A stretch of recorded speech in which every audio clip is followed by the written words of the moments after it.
ಓಂ ನಾರಾಯಣಾಯ ಪರಿಪೂರ್ಣಗುಣಾರ್ಣವಾಯ ವಿಶ್ವೋದಯಸ್ಥಿತಿಲಯೋನ್ಯತಿಪ್ರದಾಯ ಜ್ಞಾನಪ್ರದಾಯ ವಿಬುಧಾಸುರಸೌಖ್ಯದುಃಖಸತ್ಕಾರಣಾಯ ವಿತತಾಯ ನಮೋ ನಮಸ್ತೆ. ಇಷ್ಟು ಹೇಳಿ ಯಥಾ ಶೌಕ್ಲಾದಿಕಂ ರೂಪಂ. ಹಿಂದೆ ದ್ವೇಷಗಳ ಭಕ್ತಿ ಅಂದ್ರೇನು? ದ್ವೇಷ ಇಲ್ಲದ್ದು ಭಕ್ತಿ. ದ್ವೇಷ ಅಂದ್ರೇನು? ತಪ್ಪಾಗಿ ತಿಳಿಯೋದೇ ದ್ವೇಷ. ತಪ್ಪಾಗಿ ತಿಳಿದ್ರೆ ದ್ವೇಷ ಮಾಡಿದಾಗ ಲೆಕ್ಕ. ಏನು ತಪ್ಪಾಗಿ 9 ಕೊಟ್ಟು 9 ಹೇಳಿದ್ದಾರೆ. ಇವಾಗ ಸಾಮಾನ್ಯ ತಿಳ್ಕೊಂಡಾಗ ನಮ್ಮ ಜನಗಳಲ್ಲೇನೆ ಈ ಭಾವನೆ ತುಂಬ ಜನಕ್ಕೆ ಒಂದೊಂದು ತಪ್ಪು ಇದ್ದೇ ಇರುತ್ತೆ. ಈ ತದ್ಭಕ್ತ ದ್ವೇಷ ಇವತ್ತು ಎಂಬುದು ಕಾಮನ್. ಅದು ವೈಷ್ಣವರಲ್ಲಿ ತದ್ಭಕ್ತ ದ್ವೇಷ ಎಂಬ ದೋಷ ಭಾಳ ದೊಡ್ಡ ದೋಷ ಇದೆ. ಆಚಾರ್ಯ ಬೇರೆ ಕಡೆ ಹೇಳಬೇಕಾದ್ರೆ ಒತ್ತಿ ಕೊಡ್ತಾರೆ ಅದು. ಈ 9ರಲ್ಲೂ ಕೂಡ ಭಾರಿ ಮೋಸ್ಟ್ ಡೇಂಜರಸ್ ಯಾವುದದು? ಇವತ್ತು ಹಿರಣ್ಯಕಶಿಪು ಇದ್ದಾನೆ. ಅವ್ನು ಮಾಡಿದ ದೊಡ್ಡ ಕೃಷ್ಣ ಹೇಳಿದ. ನಾವೆಲ್ಲ ಹೋಗಿ ದೇವತೆಗಳಿಗೆ ಕೇಳಿದರು. ಏನಂತ ಕೇಳಿದರು? ಹಿರಣ್ಯಕಶಿಪುನ ಹಾಡಿ ಭಾರಿ ಜಾಸ್ತಿ ಆಗಿಬಿಟ್ಟಿದೆ, ಸಂಹಾರ ಮಾಡೋಕು ಅಂತ ಕೇಳಿದರು.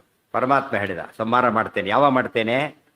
ನಿರ್ವೈರಾಯ ಪ್ರಶಾಂತಾಯ ಸ್ವಸುತಾಯ ಮಹಾತ್ಮನೆ ಪ್ರಹ್ಲಾದಾಯ ಯದಾದೃಶ್ಯೇತ್ ಹರಿಶ್ಯೇಪಿ ಬರೋರ್ಜಿತ. ಪ್ರಹ್ಲಾದನ ದ್ವೇಷ ಮಾಡಿದಾಗ ಅಂತ ಹೇಳಿದರು. ಪ್ರಹ್ಲಾದ ಯಾರು? ವಿಷ್ಣು ಭಕ್ತ. ತದ್ಭಕ್ತ ದ್ವೇಷ ಏವಚ. ಇದು ಅರ್ಥ ಮಾಡಿಕೊಂಡ್ರೆ 9 ದ್ವೇಷಗಳು ಕೆಟ್ಟದ್ದೇ. ಅದರಲ್ಲಿ ಭಾರಿ ಕೆಟ್ಟದ್ದು ಯಾವುದು ಅಂದರೆ ವೈಷ್ಣವರ ದ್ವೇಷ ಮಾಡೋದು. ಅದಕ್ಕೆ ಇನ್ನೂ ತಮಾಷೆ ಹೇಳೋದಾದರೆ, ರಾವಣಾದಿಗಳನ್ನು ಪರಮಾತ್ಮ ಕೊಂದು ಹಾಕ್ತಾನೆ, ರಾಮರೂಪದಿಂದ ಕೊಲ್ತಾನೆ. ರಾಮರೂಪ ಸೌಮ್ಯ ರೂಪ, ಹೊತ್ತಾನೆ ನೋಡೋದಕ್ಕೆ ಸೌಮ್ಯ ರೂಪ. ರಾವಣನ ಕೊಂದಾಗ ಯಾಕೆ ಡೈರೆಕ್ಟ್ ರಾಮನಿ ದ್ರೋಹ ಮಾಡಿದ. ಅವನು ಸೀತಾಪರಣಾದಿ ಮಾಡೋದಕ್ಕೆ ಹೊರಟುಬಿಟ್ಟು ಡೈರೆಕ್ಟಾಗಿ ದ್ರೋಹ ಮಾಡಿದ. ಅವನನ್ನು ಸೌಮ್ಯ ರೂಪದಲ್ಲಿ ಕೊಂದ. ಪ್ರಹ್ಲಾದನ ದ್ವೇಷ ಮಾಡಿದ, ಭಕ್ತನ ದ್ವೇಷ ಮಾಡಿದ. ಏನು ಮಾಡ್ತಾರೆ? ಅದಕ್ಕೆ ಉಗ್ರ ರೂಪ ತಗೊಳ್ತಾರೆ. ಅಂದರೆ ಯಾವುದ್ರಲ್ಲಿ ಹೆಚ್ಚು ಸ್ಟ್ರೆಸ್ ಕೊಟ್ಟಾಗಾಯ್ತು. ಈಗ ನನ್ನ ದ್ವೇಷ ಮಾಡೋರಿಗಿಂತ ಯಾರ ಮೇಲೆ ದ್ವೇಷ ಮಾಡಿ ಸಿಟ್ಟು ಬರುತ್ತೆ? ನಾನು ಭಕ್ತರ ಮೇಲೆ ದ್ವೇಷ ಮಾಡಿದ್ದು. ಅದೇ ತಪ್ಪನ್ನು ಇವತ್ತು ಮಾಡ್ತಿರೋದ್ರಿಂದ ಹೆಚ್ಚು ಸಮಾಜ ಹಾಳಾಗೋದು ಎಂದು ಅವಕಾಶ ಕೊಡಬಾರ್ದು. ಇದನ್ನೆಲ್ಲ ಅರ್ಥ ಮಾಡಿಕೊಂಡ್ರೆ ತುಂಬ ಸ್ವಾರಸ್ಯ ಇದೆ. ಇದು ಹೇಳಿದಿರಲ್ಲ, ಇದೇ ವಾಕ್ಯನೇ ಹೇಳ್ತಿರೋದು. ಈಗ ವಿಷ್ಣು ಎಂದೂ ವೈಷ್ಣವ ದ್ವೇಷ ಮಾಡಬಾರ್ದು. ತಮ್ಮ ಮಠ, ತಮ್ಮ ತಂದೆ, ನಮ್ಮ ತಂದೆ ತಾಯಿಯಲ್ಲಿ ಭಾರಿ ಭಕ್ತಿ ಇದೆ, ತಪ್ಪಲ್ಲ. ಉಳಿದವ್ರ ತಂದೆ ತಾಯಿ ಬೈಬೇಕಾ ಅದಕ್ಕೆ? ಹಾಗೆ ನಮ್ಮ ತಂದೆ ತಾಯಿಲಿ ಭಕ್ತಿ ನಮಗಿರೋದಾದರೆ ಅವರಿಗೆ ಇರಲೇಬೇಕಲ್ಲ, ನ್ಯಾಚುರಲ್. ಪಿತೃದೇವೋ ಭವ ಅಂತ ಹೇಳಿದಾಗ ಈ ಸ್ವಪಿತೃದೇವೋ ಭವ ವಾಸ್ತರ ಅಂತ ಹೇಳಿಲ್ಲ. ತಾವು ನಿನಗೆ ನಿನ್ನ ತಂದೆ, ಅವರಿಗೆ ಅವ್ರ ತಂದೆ. ಎಲ್ಲ ಆಫೀಸ್ಗೂ ಲೇಟ್ ಆಗಬಾರ್ದು. ಆಫೀಸರ್ ಸರ್ವೆಂಟ್ಸಲ್ಲಿಗೆ ಅದು ಪೂಜ್ಯ. ಅದನ್ನು ಇನ್ನೊಬ್ರು ಬೈದರೆ ತಪ್ಪಾಗುತ್ತೆ. ಇನ್ನೊಬ್ರು ಬೈದರೆ ತಪ್ಪಾಗುತ್ತೆ. ಅದನ್ನು ನಾವೇನು ಮಾಡಿದ್ದೆ, ಭಕ್ತಿ ತೋರಿಸಿ ಇನ್ನೊಬ್ರು ಬೈಯೋದು ಅಂತ ತಿಳ್ಕೊಂಡ್ಬಿಟ್ಟಿದ್ದೆ. ಅದು ಸರಿಯಲ್ಲ. ಅದು ಸಪೋರ್ಟ್ ಮಾಡಬೇಕು ಆ್ಯಕ್ಚುಲಿ. ಏತೈರ್ವಿಹೀನ ಯಾ ಭಕ್ತಿ ಸಾ ಭಕ್ತಿ ರೀತಿ ನಿಶ್ಚಿತ. ಇವತ್ತು ಒಬ್ಬ ಕಂಡಕ್ಟರ್ ಹೊಡೆದ ತಕ್ಷಣ ಎಲ್ಲ ಕಂಡಕ್ಟರ್ ಸ್ಟ್ರೈಕ್ ಮಾಡ್ತಾರೆ. ಅರ್ಥ ಆಯ್ತಾ? ಒಬ್ಬ ಡ್ರೈವರ್ ಹೊಡೆದು ಎಲ್ಲ ಡ್ರೈವರು ಸ್ಟ್ರೈಕ್ ಮಾಡ್ತಾರೆ. ಒಬ್ಬ ಲೈನ್ಮ್ಯಾನ್ ಎಲ್ಲ ಲೈನ್ಮ್ಯಾನು ಸ್ಟ್ರೈಕ್ ಮಾಡ್ತಾರೆ. ಒಬ್ಬ ಪಂಡಿತ್ ನೋಡಿ ಯಾರು ಸ್ಟ್ರೈಕ್ ಮಾಡಲ್ಲ ಅಂತ ಕೇಳಿದ್ರೆ ಅವ್ರು ಐಸೋಲೇಟ್ ಆಗಿಬಿಡ್ತಾರೆ. ಅದಕ್ಕೆ ಅವ್ರಿಗೆ ಹಾಗೆ ಆಗಬೇಕು ಅಂತ ಹೇಳ್ತಾರೆ. ಅಂದರೆ ಅವ್ರ ಒಗ್ಗಟ್ಟಿಲ್ಲ, ಅವ್ರಲ್ಲಿ ಒಗ್ಗಟ್ಟಿದೆ. ತಮಾಷೆ ಅಂದರೆ ನಿಮಗೆ ಒಬ್ಬ ಕಂಡಕ್ಟರ್ನ ಸಸ್ಪೆಂಡ್ ಮಾಡ್ತಾರೆ, ಉಳಿದ ಕಂಡಕ್ಟರ್ ಸ್ಟ್ರೈಕ್ ಮಾಡ್ತಾರೆ. ತಮಾಷೆ ಕಂಡು ಅವ್ರು ಕಂಡ್ರೆ ಯಾರಿಗೂ ಆಗಲ್ಲ. ಸಸ್ಪೆಂಡ್ ಯಾರಾಗಿದ್ದು ಅವ್ರು ಕಂಡ್ರೆ ಯಾರಿಗೂ ಆಗೋದಿಲ್ಲ.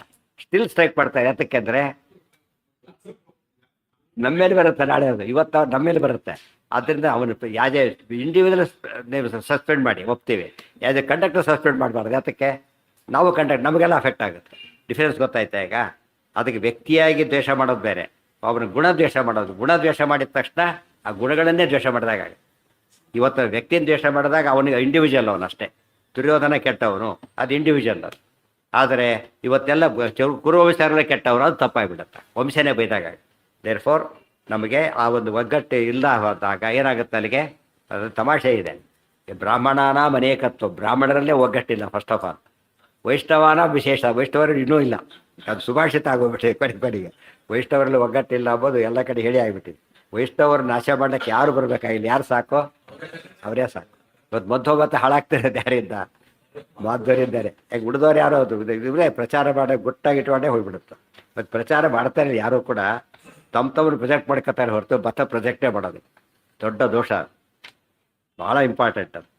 ನೀವು ದೇಶನೇ ಇಲ್ಲ, ಹಿಂದೆ ಹೇಳ್ತಾರೆ ನೀವು ಇಡೀ ದೇಶಕ್ಕೆ ಅಪಾಯ ಬಂದಾಗ ಜೈ ಕರ್ನಾಟಕ, ಜೈ ಆಂಧ್ರ ಪ್ರದೇಶ ಉಪಯೋಗ ಇಲ್ಲ. ಅದಕ್ಕೆ ಯಾರಿಗೆ ಅಪಾಯ ಇದೆ ಈಗ? ದೇಶಕ್ಕೆ. ಅದಾದಮೇಲೆ ಮುಂದಿನ ಪ್ರಶ್ನೆ. ಮೊದಲು ದೇಶ, ಆಮೇಲೆ ರಾಜ್ಯ ಹೇಗೋ, ಮೊದಲು ಮತ, ಆಮೇಲೆ ಮಠ ಇತ್ಯಾದಿಗಳು. ಇವತ್ತು ಒಬ್ಬನೇ ಪಾಠಕ್ಕೆ ನಿಮ್ಮ ಪದ್ಧತಿ ಎಷ್ಟು ಕೆಟ್ಟದಾಗಿದೆ ಅಂದರೆ ಅವರಲ್ಲಿ ಪಾಠಕ್ಕೆ ಹೋಗ್ತೀಯ, ಛೆ ಉಪಯೋಗ ಇಲ್ಲ ಆಗಿದೆ. ಅವರಲ್ಲಿ ಹೋಗ್ತೀಯ, ಸದ್ಯ ಹೋಗ್ತೀಯಲ್ಲ ಮಹಾರಾಯ ಅಂತ ಹೇಳಿದ್ರೆ. ಇದು ಲೌಕಿಕದಲ್ಲಿ ಹಾಗಿಲ್ಲ. ಆ ಕಾಲದಲ್ಲಿ ಹೋಗ್ತೀಯ, ಹೋಗು, ಪರವಾಗಿಲ್ಲ ಅಂತ. ಲೌಕಿಕದಲ್ಲಿ ಒಂಥರ ಬ್ರಾಡ್ ಕಾನ್ಸೆಪ್ಟ್ ಇದೆ. ಇಲ್ಲಿ ಹಾಗಲ್ಲ. ಇಲ್ಲೇ ಆಗಬೇಕು. ಕೆಲವು ಇದೊಂದರಿಂದ ಏನಾಯ್ತು ಕೊನೆಗೆ ಅಲ್ಲಿ ಹೋಗ್ತೀನಿ ಇವ್ರು ಬೈತಾರೆ, ಇಲ್ಲಿ ಹೋಗಿ ಅಲ್ಲಿ ಬೈತಾರೆ, ಯಾರ ಹತ್ರ ಹೋಗೋದು ಬಿಟ್ಟೇ ಬಿಟ್ರು ಕೊನೆಗೆ. ಯಾಕೆ ಬೈಸ್ಕೋಬೇಕು ಸುಬ್ಸಿಡಿ ಹೋಗಿ ಅಂತ ಹೇಳ್ಬಿಟ್ಟು ಬಿಟ್ಬಿಟ್ರು. ಎಲ್ಲರೂ ಹೋಗಿ ಮಾರಾಯ ಶಾಸ್ತ್ರ ಓದ್ತಿಲ್ಲ ಭಾರಿ ದೊಡ್ಡದು. ಈ ಮಾತಾಡಿ ಏನಾಗುತ್ತಾಗ ಎಲ್ಲಿ ಹೋದ್ರು ಬಿ ಎಸ್ ಸಿನೇ, ಎಮ್ ಎಸ್ ಸಿನೇ, ಶಾಸ್ತ್ರನೇ. ಯಾರಲ್ಲಿ ಓದಬಾರ್ದು? ಒಬ್ಬ ಕ್ರಿಮಿನಲ್ ಅಂತ ಪ್ರೂವ್ ಆಗಿಬಿಟ್ಟೆ ಅಲ್ಲಿ ಓದಬೇಡ ಅಂತ, ಅದು ಕರೆಕ್ಟ್. ಕ್ರಿಮಿನಲ್ ಆಗಿದ್ದು ಅದು ಇದಾದ ನಾನ್ ಅಫಿಲಿಯೇಟೆಡ್ ಕಾಲೇಜ್, ಅಲ್ಲಿಗೆ ಯಾಕೆ ಹೋಗ್ತೀಯ? ಏನಾಗಿ ವರ್ಷ ಪೂರ್ತಿ ವೇಸ್ಟ್ ಆಗುತ್ತೆ ನಿನಗೆ. ಅಫಿಲಿಯೇಷನ್ನೇ ಇಲ್ಲ ಅದಕ್ಕೆ. ಅಫಿಲಿಯೇಟ್ ಆಗಿದ್ದರೆ ಎಲ್ಲಿ ಓದಿದ್ರು ಏನಿದೆ ಅದಕ್ಕೆ ಈಕ್ವಲ್ ಸ್ಟೇಟಸ್ ಇದೆ. ಈಕ್ವಲ್ ಸ್ಟೇಟಸ್ ಫಸ್ಟ್ ರ್ಯಾಂಕ್ ಅಂದರೆ ಎಲ್ಲಿ ಓದಿದ್ರು ಫಸ್ಟ್ ರ್ಯಾಂಕೆ. ಒಟ್ಟು ರ್ಯಾಂಕ್ ಅನೌನ್ಸ್ ಮಾಡೋಕೆ ಏನು ಮಾಡ್ತಾರೆ? ಯೂನಿವರ್ಸಿಟಿ ತೊಗೊಂಡು ಅನೌನ್ಸ್ ಮಾಡ್ತಾರೆ ಹೊರತು private college rank government college rank ಅಂತೂ ಮಾಡೋದಿಲ್ಲ. ಒಟ್ಟು ಎಲ್ಲ ಬ್ಯಾಚಿನ ಎಲ್ಲ ಸ್ಟೂಡೆಂಟ್ಸ್ ಮಧ್ಯೆ ಆ ಕೋರ್ಸ್ಗೆ ಅವನು ಫಸ್ಟ್. ಆ ಭಾವನೆ ಇದೆಯಲ್ಲೋ ಆ ಥರ ಇರಬೇಕು. ಲೌಕಿಕದಲ್ಲಿ ಆ ಥರ ಒಂದು ಬೃಹತ್ ವಿಶೇಷ ಇದೆ. ಈಗ ಶಾಲಾ ಕಾಲೇಜುಗಳಲ್ಲಿ ಪರಸ್ಪರ ಅಸೂಯೆಗಳು ಭಾರಿ ಕಡಿಮೆ. ಅವ್ರ ಉದ್ದೇಶ ಯಾವಾಗಲೂ ಕೂಡ ತಮ್ಮ ಸಂಬಳ ನೋಡ್ತಿರ್ತಾರೆ ಹೊರತು ಇಂಕ್ರಿಮೆಂಟ್ ಕಡೆ ಗಮನ ಕೊಡ್ತಾರೆ ಹೊರತು ಯಾವುದ್ರ ಕಡೆ ಗಮನ ಕೊಡೋದಿಲ್ಲ, ಬೇರೆ ಗಮನ ಕೊಡೋದಿಲ್ಲ. ಒಬ್ಬನು ಪ್ರಮೋಷನ್ ಬರ್ತಾರೆ ಅವ್ನಿಗೆ ಯಾಕೆ ಬಂತು ಅಂತ ಹೇಳೋದಿಲ್ಲ, ನಾನು ಈಕ್ವಲ್ ಆಗಿದ್ರೆ ನನಗೂ ಬರಬೇಕು ಅಂತ ಅಷ್ಟೇ ಹೊರತು ಅದು ಸರ್ವಿಸ್ ಜಾಸ್ತಿ ಆಗಿದೆ ಬಂತು ಅದು ಗಲಾಟೆ ಮಾಡೋಕ್ಕೆ ಹೋಗೋದಿಲ್ಲ. ಅದು ಒಂದು ಪ್ರೂಫ್ ಇದೆ. ಸರ್ವಿಸ್ ಬೌಂಡ್ ಅದು ಪ್ರಮೋಷನ್ ಅಂದಮೇಲೆ ಸರ್ವಿಸ್ ಆಗಿದೆ ನಾವು ಅವ್ರಿಗೆ ಆಗಿದೆ ನಮಗಿಲ್ಲ, ಯೋಚನೆ ತಲೆ ಕೆಡಿಸ್ಕೊಂಬಂದಿಲ್ಲ. ಇಲ್ಲಿ ಹಾಗಲ್ಲ. ಏನು ಮಾಡ್ತಾರೆ ಇಲ್ಲಿ? ಲೌಕಿಕನೇ ಪ್ರಧಾನ ಆಗಿಬಿಟ್ಟು ಅಧ್ಯಾತ್ಮ ಗೌಣ ಆಗಿಬಿಡುತ್ತೆ. ತಮಾಷೆಯಲ್ಲಿ ಏನೂ ಇರಬಾರ್ದು. ಯಾತಕ್ಕೆ? ಪ್ಯೂರೆಸ್ಟ್ ಶಾಸ್ತ್ರ ಅಂದ್ರೆ ಏನು? ಪ್ಯೂರೆಸ್ಟ್. ಅಲ್ಲಿ ಯಾವುದಕ್ಕೆ ಎಂಟ್ರಿ ಕೊಡಬಾರ್ದು. ಅದಕ್ಕೆ ಸಿಟ್ಟು ಬಂತು ಅವರಿಗೆ, ತನಕಾದಿಗಳಿಗೆ. ನೀವು ಇರೋದೆಲ್ಲಿ? ವೈಕುಂಠ ಲೋಕದೊಳಗೆ. ದ್ವಾರಪಾಲಕರು ಏನು ಮಾಡ್ತಿದ್ದೀರಿ ನೀವೀಗ? ನಾವು ದೇವ್ರ ಧರ್ಮ ಇಲ್ಲ ಅಂತ ಹೇಳ್ತೀರಾ, ಅದಕ್ಕೆ ನಿಮಗೆ ಶಾಪ ಕೊಡ್ತೀವಿ ಅಂತ ಹೇಳಿ. ಅರ್ಥ ಆಯ್ತಾ? ಈಗ ಕ್ಲಬ್ಬಲ್ಲಿ ಬಿಡಿ ಸೇರ್ತಾನೆ, ಕ್ಲಬ್ನಲ್ಲಿ ಸ್ಮೋಕ್ ಮಾಡ್ತಾನೆ, ಅದು ತಪ್ಪೇ. ಕ್ಲಬ್ನಲ್ಲಿ ಮಾಡ್ತಾನೆ, ದೇವಸ್ಥಾನದಲ್ಲಿ ಮಾಡ್ತಾನೆ, ತಪ್ಪಾಗಲಿಲ್ಲ. ಅದೀಗ ದೇವಸ್ಥಾನದಲ್ಲಿ ಮಾಡಿ ಏನು ಅರ್ಥ? ಅದು ದೊಡ್ಡ ತಪ್ಪು. ಯಾಕೆ? ಎಲ್ಲಿ ಮಾಡಲೇ ಕೊಡೋದು, ಎಲ್ಲೂ ಮಾಡಿಕೊಡೋದು ಫಸ್ಟ್. ಅದು ಕೆಲವು ಕಡೆ ಮಾಡಲೇ ಕೊಡೋದು, ಅಲ್ಲಿ ಮಾಡಿದರೆ ಪರಮಾಪರಾಧ. ಆ ಅರ್ಥದಲ್ಲಿ ಯೋಚನೆ ಮಾಡಿದರೆ ತಪ್ಪು. ನಾವು ಮಾಡೋದು ದೊಡ್ಡ ತಪ್ಪಾಗೋದು. ಯಾತಕ್ಕೆ ಅಂದರೆ ಎಲ್ಲಿ ಪಾವಿತ್ರ್ಯ ಭಾರಿ ಇರಬೇಕು ಅಲ್ಲಿ ಇಲ್ಲದೆ ಹೋದರೆ ತಪ್ಪಾಗುತ್ತೆ. ಅಪರೋಕ್ಷ ದೃಶೇರ್ ಹೇತು ಮುಕ್ತಿ ಹೇತುಶ್ಚ ಸಾ ಪುನಃ. ಭಕ್ತಿ ಎಂಬುದು ಎಲ್ಲ ಸ್ಟೇಜಲ್ಲೂ ರೋಲ್ ಇದೆ. ಅಪರೋಕ್ಷ ಜ್ಞಾನ ಬರೋದಕ್ಕಿಂತ ಮುಂಚೆ ಜ್ಞಾನ ಬರುತ್ತೆ, ಆಮೇಲೆ ಬಂದರೆ ಮುಕ್ತಿ ಬರುತ್ತೆ, ಆಮೇಲೆ ಬಂದರೆ ಆನಂದ ವೃದ್ಧಿ ಆಗುತ್ತೆ. ಮತ್ತೆ ಅದು ಸ್ವರೂಪವಾಗಿರುತ್ತೆ. ಇಷ್ಟಾದ್ದರಿಂದ ಭಕ್ತಿಗೋಸ್ಕರ ಪ್ರಯತ್ನ ಪಡಬೇಕು. ಭಕ್ತೈವ ತುಷ್ಟಿಮಭ್ಯೇತಿ ವಿಷ್ಣುರ್ ನಾಣ್ಯೇನ ಕೇನಚಿತ್. ಇನ್ನೊಂದು ರೀತಿ ಹೇಳ್ತಾರೆ, ದೇವರಿಗೆ ಅತ್ಯಂತ ಪ್ರಿಯವಾದದ್ದು ಯಾವುದು? ಭಕ್ತಿ. ಅತ್ಯಂತ ಪ್ರಿಯ ವಸ್ತು ಮುಖ್ಯ ಅಲ್ಲ. ದೇವರಿಗೆ ವಸ್ತು ಯಾತಕ್ಕೆ ಮುಖ್ಯ ಅಲ್ಲ? ಎಲ್ಲ ಇದೆ, ವಸ್ತು ತಗೊಂಡು ಏನು ಮಾಡಬೇಕಾಗಿದೆ? ಯಾವುದು ಮುಖ್ಯ? ಈಗ ಭಕ್ತಿ ಮುಖ್ಯ, ವಿಶ್ವಾಸ ಭಾರಿ ಮುಖ್ಯ. ಈ ಅರ್ಥದಲ್ಲಿ ಭಕ್ತೈವ ತುಷ್ಟಿಮಭ್ಯೇತಿ ಅದು ಡೈರೆಕ್ಟ್ ಗೀತಾವಾಕ್ಯ. ಪತ್ರಂ ಪುಷ್ಪಂ ಫಲಂ ತೋಯಂ ಯೋ ಮೇ ಭಕ್ತ್ಯಾ ಪ್ರಯಚ್ಛತಿ, ಯೋ ಮೇ ಭಕ್ತ್ಯಾ ಪ್ರಯಚ್ಛತಿ ಅಂತ ಹೇಳಿದ್ರಿಂದ ಅದು ಭಾರಿ ದೊಡ್ಡದಾಗುತ್ತೆ. ಮತ್ತೆ ಹೇಳ್ತಾನೆ, ಭಕ್ತ್ಯುಪಹೃತಮಶ್ಯಾಮಿ ಪ್ರಯತಾತ್ಮನ. ಭಕ್ತ್ಯುಪಹೃತಂ ಪೂರ್ವಾರ್ಧದಲ್ಲೂ ಭಕ್ತಿ ಹೇಳ್ತಾರೆ, ಉತ್ತರಾರ್ಧದಲ್ಲೂ ಭಕ್ತಿ ಹೇಳ್ತಾರೆ. ಮತ್ತೆ ಏನು ಮೆಟೀರಿಯಲ್ ಕೌಂಟ್ ಆಗಲಿಲ್ಲ, ಭಕ್ತಿ ಕೌಂಟ್ ಆಯ್ತು ಅಷ್ಟೇ. ಯಥಾ ಶೌಕ್ಲಾಧಿಕಂ ರೂಪಂ. ಇಲ್ಲಿ ಹೋದ್ರೆ ಶ್ರೀಮಂತರು ಮಾತ್ರ ದೇವ್ರ ಪೂಜೆ ಮಾಡೋಕು ಅಂತ ಆಗೋಗ್ತಿತ್ತು. ಅದು ರಾಜ ಮಹಾರಾಜರು ಮಾತ್ರ ಮಾಡಬೇಕು ಅಂತ ಆಗ್ತಿತ್ತು, ಸಾಮಾನ್ಯರಿಗೆ ಅಲ್ಲಿ ರೀತಿಯೇ ಆಗ್ತಿರಲಿಲ್ಲ. ಹೇಳ್ಬಿಟ್ಟಿದ್ದಾರೆ ಭಕ್ತೈವ ತುಷ್ಟಿಮಭ್ಯೇತಿ. ಅದು ಸುತಾವನ ಎಕ್ಸಾಂಪಲ್, ಬೆಸ್ಟ್ ಎಕ್ಸಾಂಪಲ್. ದುರ್ಯೋಧನಂದು ಅಷ್ಟೇ ದೊಡ್ಡ ಎಕ್ಸಾಂಪಲ್. ಎಲ್ಲ ಇದ್ದು ಭಕ್ತಿ ಇಲ್ಲ, ಇವನಿಗೆ ಕಡಿಮೆ ಇದ್ದು ಭಕ್ತಿ. ಸುಧಾಮನಿಗೆ ಪ್ರಿಫರೆನ್ಸ್ ಸಿಕ್ಕ, ದುರ್ಯೋಧನ ಸಿಗಲೇ ಇಲ್ಲ. ಅದರಿಂದಾಗಿನೇ ಕೃಷ್ಣನಿಗೆ ಭಕ್ತಿ ಬೇಕು ಅಂತ ಮಾತಲ್ಲ. ಏನಾಯ್ತು ಅದೀಗ? ಫ್ಯಾಕ್ಟ್ ಆಯ್ತು. ಸಯೇವ ಮುಕ್ತಿದಾತಾಚ. ಅಲ್ರಿ ಅವನು ಪ್ರೀತನಾದಷ್ಟು ಬಿಟ್ಟರೆಷ್ಟು ಅಂದರೆ ಮುಕ್ತಿ ಕೊಡೋದು ಅವನೇ. ಸಯೇವ ಮುಕ್ತಿದಾತಾಚ ಪ್ರೀಣಯಾಮೋ ವಾಸುದೇವ. ಭಕ್ತಿ ತತ್ರೈವ ಕಾರಣ. ಅದರ ಭಕ್ತಿಯಲ್ಲಿ ಮಾಡಬೇಕು, ಕೆಲಸ ಯಾರಿಂದ ಆಗಬೇಕೋ ಅವರಲ್ಲಿ ಭಕ್ತಿ ಮಾಡಬೇಕು. ಮೋಕ್ಷ ನಮಗಾಗಬೇಕಾದದ್ದು ಕೊಡೋದು ಯಾರು? ವಿಷ್ಣು. ಅದರಿಂದ ಯಾರಲ್ಲಿ ಭಕ್ತಿ ಮಾಡಬೇಕು? ವಿಷ್ಣು ಭಕ್ತಿನೇ ಮಾಡಬೇಕು. ತತ್ರ ಏಕ ಕಾರಣ. ಪಾಠಾಂತರ ಕೆಳಗೆ ಹಾಕಿದೆ ಪಾಠಾಂತರ ಅಂತ. ಅದು ಮೇಲಿಂದ ಏನದು ಈ ಪಾಠ, ಅರ್ಥ ವ್ಯತ್ಯಾಸ ಆಗಲಿಲ್ಲ. ತತ್ರ ಏಕ ಕಾರಣಂ ತತ್ರೈವ ಏವ ಶಬ್ದಕ್ಕೆ ಏಕ ಶಬ್ದಕ್ಕೆ ಒಂದೇ ಅರ್ಥ ಅಷ್ಟೆ. ಕಾರಣಂ ಬ್ರಹ್ಮಾದೀನಾಂಚ ಭುಕ್ತಾನಾಂ ತಾರತಮ್ಯೇತು ಕಾರಣಂ. ತಾರತಮ್ಯ ಸ್ಥಿತ ಅನಾದಿರ್ನಿತ್ಯ ಭಕ್ತಿರ್ನ ಚೇತರತ್. ಈಗ ಆಯಿತು, ದೇವರಲ್ಲಿ ಭಕ್ತಿ ಮಾಡ್ತೇವೆ, ಸಾಕಲ್ಲ. ಉಳಿದವ್ರ ತಂಟೆಗೆ ಬೇಡ. ಯಾಕೆ? ಮೋಕ್ಷ ಕೊಡೋರಲ್ಲ ಅವರು. ಉಳಿದವ್ರು ಮೋಕ್ಷ ಕೊಡೋದಿಲ್ಲ ಅಂತ ಹೇಳಿದ ಮೇಲೆ ಯಾರಲ್ಲಿ ಭಕ್ತಿ ಮಾಡಿದರೆ ಸಾಕು? ಇಷ್ಟು ಬೇರೆ ಮತಗಳೆಲ್ಲ ಹಾಗೇನೆ. ಶೈವರು ಯಾರಲ್ಲಿ ಭಕ್ತಿ ಮಾಡ್ತಾರೆ? ಶಿವನಲ್ಲಿ ಮಾತ್ರ. ಗಣಪತಿಯಲ್ಲಿ ಮಾತ್ರ ಈ ರೀತಿ ಮಾಡ್ತಾರೆ. ಆದರೆ ನಮ್ಮಲ್ಲಿ ಹಾಗಿಲ್ಲ. ವಿಷ್ಣು ಭಕ್ತಿಯಲ್ಲಿ ಮಾಡಬೇಕಾದ್ರೆ ಬ್ರಹ್ಮಾದೀನಾಂಚ ಮುಕ್ತಾನಾಂ ತಾರತಮ್ಯೇತು ಕಾರಣ. ಬ್ರಹ್ಮಾದಿಗಳಲ್ಲೂ ಮುಕ್ತರಲ್ಲೂ ತಾರತಮ್ಯಕ್ಕೂ ಅದು ಕಾರಣ. ಯಾರಲ್ಲಿ ಭಕ್ತಿ ಜಾಸ್ತಿ ಇರುತ್ತೋ ಅವ್ರು ಯಾರು ಶ್ರೇಷ್ಠ, ಯಾರಲ್ಲಿ ಭಕ್ತಿ ಕಡಿಮೆ ಇರುತ್ತೋ ಅದಕ್ಕಿಂತ ಕಡಿಮೆ. ಭಕ್ತಿ ಯಾವಾಗಲೂ ತಾರತಮ್ಯ ಹೇಗೆ ತೀರ್ಮಾನ ಮಾಡಬೇಕು ಅಂದರೆ ಭಕ್ತಿ ಓರಿಯೆಂಟೆಡ್ಡೇ ತಾರತಮ್ಯ ಇರಬೇಕು, ಭಕ್ತಿ ಇರಬೇಕು. ತಾರತಮ್ಯ ಭಕ್ತಿ ಇಲ್ಲದೆ ಹೋದರೆ ಯಾವುದಕ್ಕೂ ಬೆಲೆ ಇಲ್ಲ. ಅವ್ರು ಸರ್ವೆಂಟ್ ಅಂತ ಆದಮೇಲೆ ಪ್ರಮೋಷನ್ ಗಿಮೋಷನ್ ಮುಂದಿನ ಪ್ರಶ್ನೆ ಅದು. ಅವ್ರು ಸರ್ವೆಂಟೇ ಅಲ್ಲ, ಮುಂದೇನಾಗುತ್ತೆ? ಈಗ ನೀವು ಅಪಾಯಿಂಟ್ಮೆಂಟೇ ಆಗಿಲ್ಲ, ಪ್ರಮೋಷನ್ ಕೇಳ್ತೀಯಲ್ಲ, ಇನ್ಕ್ರಿಮೆಂಟ್ ಕೇಳ್ತೀಯಲ್ಲ ಅಂತ ಹೇಳಿದರೆ ಹಾಗೋ ಹಾಗೆ. ಭಕ್ತಿ ಇದ್ದರೆ ತಾರತಮ್ಯ ಅಂದ್ರೆ ಒಂದೇ, ಭಕ್ತಿ ತಾರತಮ್ಯ ಅಂದ್ರೆ ಒಂದೇ. ರುದ್ರದೇವರಿಗಿಂತ ವಾಯುದೇವರು ಶ್ರೇಷ್ಠ ಅಂದರೆ ಯಾರು ಭಕ್ತಿ ಶ್ರೇಷ್ಠ ಅಂತ ಅರ್ಥ? ಈಗ ಭಕ್ತಿ ಇದೆ. ಈ ಕ್ರೈಟೀರಿಯಾ ಇಟ್ಕೋಬೇಕು ಯಾವಾಗ. ಬ್ರಹ್ಮಾದೀನ ಇವತ್ತು ಪ್ರಮೋಷನ್ ಕೊಡಿ ಅಂತ ಯಾತಕ್ಕೆ ಕೇಳ್ತಾರೆ? ತಕ್ಷಣ ಏನಾಗುತ್ತೆ? ಪ್ರಮೋಷನ್ ಜೊತೆಗೆ ಸಂಬಳನೂ ಜಾಸ್ತಿ ಬರುತ್ತೆ, ಗೊತ್ತಾಯ್ತಾ? ದೊಡ್ಡ ಕೆಲಸ ಅಂದ ತಕ್ಷಣ ಏನರ್ಥ ಆಗುತ್ತೆ ಜನಗಳಿಗೆ? ಸಂಬಳ ಜಾಸ್ತಿ ಅಂತಾನೆ ಅರ್ಥ ಆಗುತ್ತೆ. ಭಾರಿ ದೊಡ್ಡ ಕೆಲಸ, ಸಂಬಳ ಇದೈತ ದೊಡ್ಡ ಕೆಲಸ, ಸರಿ ಸಂಬಳ ಕಡಿಮೆ ಅಂತ ಹೇಳ್ತಾರಲ್ಲ ಅಂತ ಹೇಳ್ತಾರೆ. ಭಕ್ತಿ ಜಾಸ್ತಿ ಇಲ್ಲದವರು ದೊಡ್ಡ ಸಾಧನೆ ಅಲ್ಲ. ತಾರತಮ್ಯ ಸ್ಥಿತ ಅನಾದಿ ನಿತ್ಯಾಭಕ್ತಿ ರಚಯಿತರ. ಬ್ರಹ್ಮಾದಿಗಳ ತಾರತಮ್ಯಕ್ಕೆ, ಮುಕ್ತರ ತಾರತಮ್ಯಕ್ಕೆ ಬೇಸಿಸ್ ಯಾವುದು ಅಂದರೆ ಭಕ್ತಿಯೇ ಬೇಸಿಸ್ಸು. ತಾರತಮ್ಯ ಸ್ಥಿತ ಭಕ್ತಿ ಎಂಬುದು ಯಾವಾಗಲೂ ತಾರತಮ್ಯದಲ್ಲೇ ಇರೋದು. ಅದು ಎಲ್ಲರಲ್ಲಿ ಒಂದೇ ರೀತಿ ಇಲ್ಲ ಅಂತ ಅರ್ಥ.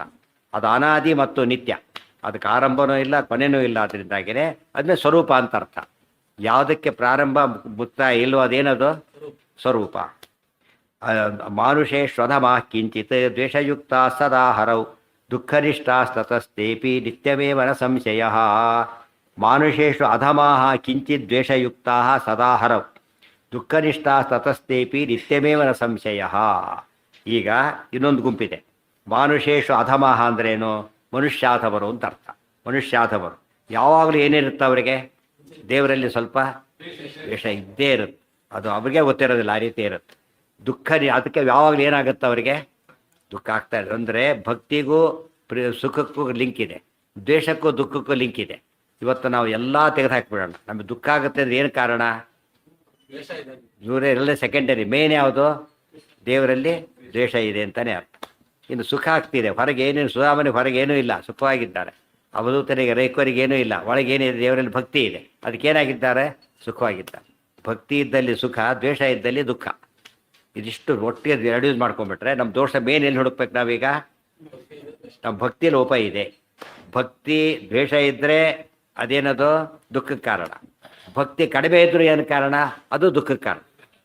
ಭಕ್ತಿ ಕಡಿಮೆ ಇರೋದು ಕೂಡ ಏನದು? ಭಕ್ತಿ ಕಡಿಮೆ ಇದೆ ಅಂದರೆ ದ್ವೇಷದ ಜಾಗ ಸ್ವಲ್ಪ ಆಕ್ರಮಿಸಿಕೊಂಡಿದೆ ಅಂತ ಅರ್ಥ. ಭಕ್ತಿ ಜಾಗದೊಳಗೆ ಅದು ಹೋಗಿಬಿಡ್ಬೇಕು. ಅದು ಹೇಳ್ತಾರೆ, ದುಃಖ ನಿಷ್ಠಾ ತತಸ್ತೇಪಿ ನಿತ್ಯಮೇವ ನ ಸಂಶಯ.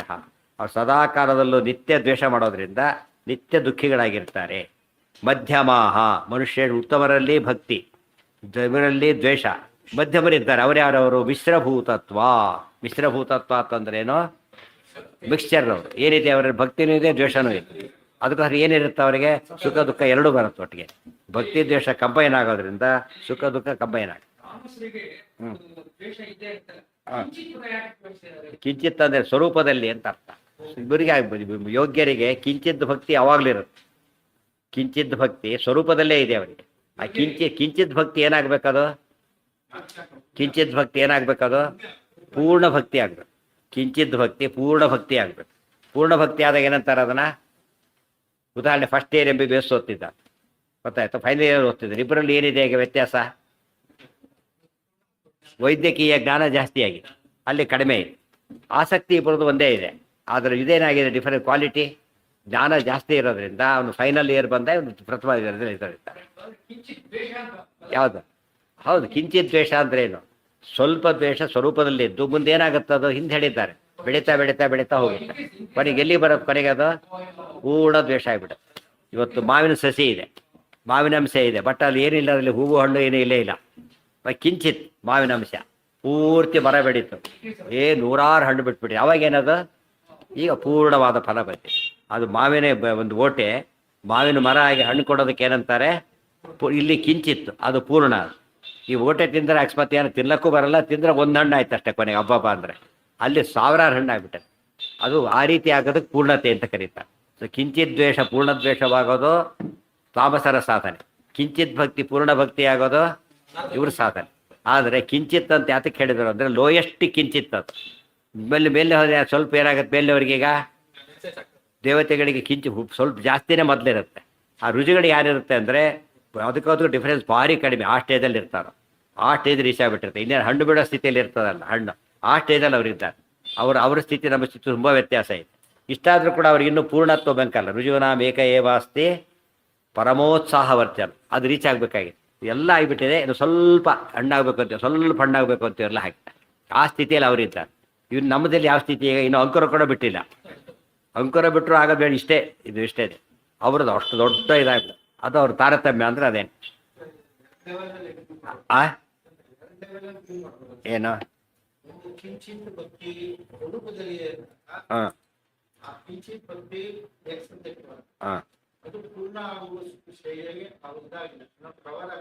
ಹಾಂ ಹಾಂ ಹ್ಞೂ ಹ್ಞೂ ಹಾಂ ಹಾಂ ಸರಿ. ಒಂದು ಅವಾಗೇನಾಗೋದಿಲ್ಲ ಅಂದರೆ ಕಿಂಚಿತ್ ಭಕ್ತಿ ಇದ್ಮೇಲೆ ಅದು ಏನಾಗಬೇಕದು ಪೂರ್ಣ ಆಗಲೇಬೇಕದು. ಯಾಕೆ ಅಂದರೆ ಯಾಕೆ ಸಾಧೆ ಸಂಸಾರ ಅಂದರೆ ಅದೇ ಸಂಸಾರದ ಅದಕ್ಕೆ ಹೇಳ್ತಾರೆ ಸುಮ್ಮನೇವನು ಅವರವರ ಗತಿಯ. ಈ ಪ್ರಳಯ ಈ ಕಲ್ಪವಿಗೆ ಹೊತ್ತು ಏನಾಗಬೇಕದು ಪೂರ್ಣ ಆಗಲೇಬೇಕು. ಹಾಗೆ ಇರೋ ಸ್ಥಿತಿ ಇಲ್ಲೇ ಇಲ್ಲ. ಹಾಗೆ ಇದ್ರೆ ಎಲ್ಲಿರ್ತಾನೆ ಅವನೀಗ, ಇದು ಸೃಷ್ಟಿಯಾಗಿಲ್ಲ ಅಂತ ಅರ್ಥ. ಸೃಷ್ಟಿಯಾಗಿಲ್ಲ, ಅವ್ನ ಸ್ಥಿತಿ ಹಾಗೆ ಇರುತ್ತೆ. ಈಗ ಅವನು ಮುಂದಕ್ಕೆ ಬರೋದಿಲ್ಲ. ಸೃಷ್ಟಿ ಮಾಡೋ ಉದ್ದೇಶ ಏನು? ಉದಾಹರಣೆ ಲಾಕರಲ್ಲಿ ಒಂದು ಒಳ್ಳೆ ಭತ್ತ ಇಟ್ಬಿಟ್ಟಿದೆ, ಲಾಕರಲ್ಲಿ ಏನು ಚಾನ್ಸ್ ಇಲ್ಲ ಅದು. ಮತ್ತು ಕೆಡೋ ವ್ಯವಸ್ಥೆ ಕೆಡಬಾರ್ದು ಆ ವ್ಯವಸ್ಥೆ ಮಾಡಿಬಿಟ್ಟಿದ್ದಾನೆ, ಕೆಡಬಾರ್ದು ವ್ಯವಸ್ಥೆ ಮಾಡಿದ್ದಾನೆ. ಆದರೆ ಬೆಳೆ ವ್ಯವಸ್ಥೆ ಇಲ್ಲೇ ಇಲ್ಲ ಅದು. ಅವಾಗೇನಾಯ್ತು, ಹಾಗೆ ಇರುತ್ತೆ. 100 ವರ್ಷ ತೆಗೆದು ನೋಡಿದ್ರೆ ಹಾಗೆ ಇರಬೇಕು. ಆ್ಯಕ್ಚುಲಿ ಹುಳ ಹಿಡಿದೋಗಿರುತ್ತೆ, ಆ ವಿಚಾರ ಬೇರೆ. ಒಂದು ಪ್ರೊಟೆಕ್ಷನ್ ಮಾಡಿದ್ದಾನೆ ಕೆಡದಂತೆ, ಬಟ್ ಅದು ಬೆಳೀತಾ ಇದೆ. ಆದರೆ ಮಣ್ಣಲ್ಲಿ ಹಾಕಿದ ತಕ್ಷಣ ಬೆಳೆಯೋಕ್ಕೆ ಶುರುವಾಗಿ. ಅದೇ ಸಂಸಾರ ಅಂದ್ರೆ ಅದು. ಸಂಸಾರಕ್ಕೆ ಅದು ಬಂತಲ್ಲ ಹಿಂದೆ. ಯಾತಕ್ಕೆ ಪರಮಾತ್ಮ ಸೃಷ್ಟಿ ಮಾಡಿದ? ನಿಜ ಸೃಷ್ಟೌ ವೀಕ್ಷಾಬಹುವ ಪರನಾಮ ನಿಮೇಶಕಾಂತೆ. ಸೃಷ್ಟಿ ಮಾಡಿದ ಯಾತಕ್ಕೋಸ್ಕರ ಅಂದರೆ ಇವರಿಗೆಲ್ಲ ಸುಖ ದುಃಖ ಮಧ್ಯ ಸಂಪ್ರಾಪ್ತಯೇ, ಅವರವರ ಸ್ಥಿತಿ ಪೂರ್ಣ ಸಿಗಬೇಕು, ಪೂರ್ಣತ್ವ ಸಿಗಬೇಕು ಅಂತ ಮಾಡ್ಯಾರ. ಸಂಸಾರದಲ್ಲಿ ಇದ್ದ ಮೇಲೆ ಅದೇನಾಗೋ ಚಾನ್ಸ್ ಇಲ್ಲ, ಅದು ಹಾಗೇನೋ ಚಾನ್ಸ್ ಇಲ್ಲೇ ಇಲ್ಲ. ಅಯೋಗ್ಯರಿಗಾದರೆ ದ್ವೇಷ ಬೆಳೀತಾನೇ ಹೋಗ್ಬೇಕು, ಯೋಗ್ಯರಿಗೆ ಭಕ್ತಿ ಬೆಳಿತಾನೆ ಹೋಗ್ಬೇಕು. ಬೀಜ ಹಾಕಿದ ಮೇಲೆ whether you want it or not ಏನಾಗುತ್ತದು ಬೆಳೀತಾನೆ ಇರುತ್ತೆ. ಅವ್ರವ್ರ ಸಾಧನೆ ಆಗ್ತಾನೆ ಇರುತ್ತೆ. ಅನ್ನೋಯಿಂಗ್ಲಿ ನಡೀತು. ಕೆಲವ್ರದ್ದು ಸ್ಲೋ ಇರುತ್ತೆ, ಕೆಲವ್ರದ್ದು ಫಾಸ್ಟ್ ಇರುತ್ತೆ, ಅಷ್ಟೇ ವ್ಯತ್ಯಾಸ ಹೊರತು ನೋ ಇದ್ದು ಅಂತ ಹೇಳೋಗಿಲ್ಲ. ಗ್ರೋತ್ ಇರಲೇಬೇಕು. ಮಧ್ಯಮ ಮಿಶ್ರಭೂತತ್ವ ನಿತ್ಯಂ ಮಿಶ್ರ ಫಲಾಸ್ಪೃತ. ಇದರಲ್ಲಿ ಕಿಂಚಿತ್ ಭಕ್ತಿನೂ ಇದೆ, ಕಿಂಚಿತ್ ಏನಿದೆ ದ್ವೇಷನೂ ಇದೆ. ಆದ್ದರಿಂದ ಯಾವಾಗಲೂ ಕೂಡ ಸುಖ ದುಃಖ ಮಿಕ್ಸ್ ಆಗ್ತಾನೆ ಇರುತ್ತೆ. ಇನ್ನು ಕಿಂಚಿತ್ ದ್ವೇಷಯುತ ಅವರು, ಕಿಂಚಿತ್ ಭಕ್ತಿಯುತ ನಿತ್ಯಂ ಉತ್ತಮಾಸ್ತೇನ ಮೋಕ್ಷಿಣಃ. ಯಾವಾಗಲೂ ಏನಿದೆ ಇವರಿಗೆ ನೋಡಿ, ಕಿಂಚಿತ್ ದ್ವೇಷಯುಕ್ತ ಅವರು, ಕಿಂಚಿತ್ ಭಕ್ತಿಯುಕ್ತ ಇವರು, ಇಬ್ಬರು ವಿಸರಿಸ್ಬಿಟ್ಟಿದ್ದಾರೆ.